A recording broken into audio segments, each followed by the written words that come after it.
بہت مدت پہلے دور دراز کے ایک ملک میں یہ قاعدہ تھا کہ اس ملک کے لوگ ہر سال اپنا بادشاہ تبدیل کرتے تھے۔ جو بھی بادشاہ بنتا وہ ایک عہد نامے پر دستخط کرتا کہ اس کی حکومت کا 1 سال مکمل ہونے کے بعد وہ اس عہدے سے دستبردار ہو جائے گا اور اسے ایک دور دراز جزیرے پر چھوڑ دیا جائے گا جہاں سے وہ کبھی واپس نہیں آ سکے گا۔ جب ایک بادشاہ کا 1 سالہ دور حکومت مکمل ہو جاتا تو اسے ایک مخصوص جزیرے پر چھوڑ دیا جاتا جہاں وہ اپنی بقیہ زندگی گزارتا۔ اس موقع پر اس بادشاہ کو بہترین لباس پہنایا جاتا اور ہاتھی پر بٹھا کر اسے پورے ملک کا الوداعی سفر کروایا جاتا جہاں وہ سب لوگوں کو آخری بار خیر آباد کہتا۔ وہ بہت ہی افسوسناک اور غمزدہ لمحات ہوتے اور پھر وہاں کے لوگ بادشاہ کو اس جزیرے پر ہمیشہ کے لیے چھوڑ آتے۔ ایک مرتبہ لوگ اپنے پرانے بادشاہ کو جزیرے پر چھوڑ کر واپس آ رہے تھے کہ انہوں نے ایک ایسا سمندری جہاز دیکھا جو کچھ دیر پہلے ہی تباہ ہوا تھا اور ایک نوجوان شخص نے خود کو بچانے کے لیے لکڑی کے ایک تختے کا سہارا لے رکھا تھا۔ چونکہ ان لوگوں کو ایک نئے بادشاہ کی بھی تلاش تھی،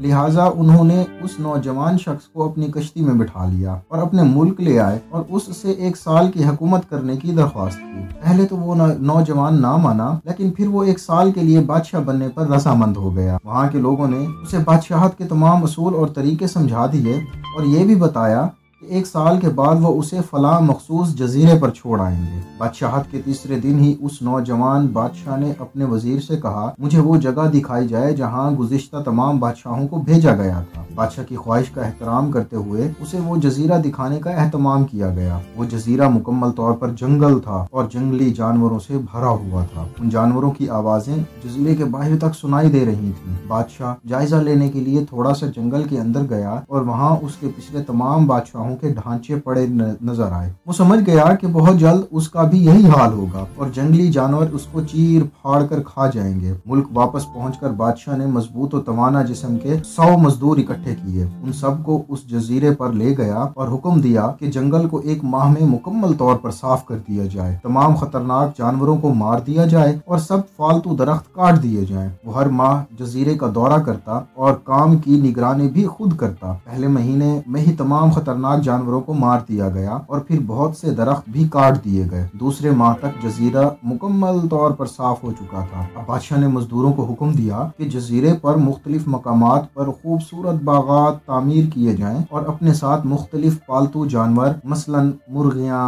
گائیں، بھینسیں، بطخیں اور بھیڑیں وغیرہ بھی جزیرے میں منتقل کرتا رہا۔ تیسرے مہینے میں بادشاہ نے اپنے مزدوروں کو حکم دیا کہ ایک شاندار گھر تعمیر کریں اور اس جزیرے پر ایک بڑی سی بندرگاہ بھی بنائیں۔ گزرتے مہینوں کے ساتھ ساتھ وہ جزیرہ ایک خوبصورت شہر میں بدلتا جا رہا تھا۔ وہ نوجوان بادشاہ بہت سادہ لباس زیب تن کرتا اور اپنی ذات پر بہت کم خرچ کرتا۔ اپنی بادشاہت کی زیادہ تر کمائی وہ جزیرے کو بنانے میں لگاتا رہا۔ 10 ماہ گزر جانے کے بعد بادشاہ نے اپنے وزیر سے کہا، میں جانتا ہوں کہ 2 مہینے بعد مجھے جزیرے میں چھوڑ دیا جائے گا، لیکن میں ابھی سے وہاں جانا چاہتا ہوں۔ وزیر اور دوسرے وزراء اس بات پر متفق نہیں ہوئے اور بادشاہ سے کہا، آپ کو 2 ماہ مزید صبر کرنا ہوگا تاکہ سال مکمل ہو جائے۔ سال پورا ہو جانے کے بعد ہی آپ کو اس جزیرے پر چھوڑا جائے گا۔ بالآخر 2 ماہ مکمل ہو گئے اور بادشاہت کا 1 سال ختم ہو گیا۔ حسب روایت وہاں کے لوگوں نے اپنے بادشاہ کو شاندار لباس پہنایا اور ہاتھی پر بٹھایا تاکہ وہ اپنی رعایا کو خیر آباد کہہ سکے۔ خلاف توقع یہ بادشاہ اپنی الوداعی تقریب پر بہت ہی خوش تھا۔ لوگوں نے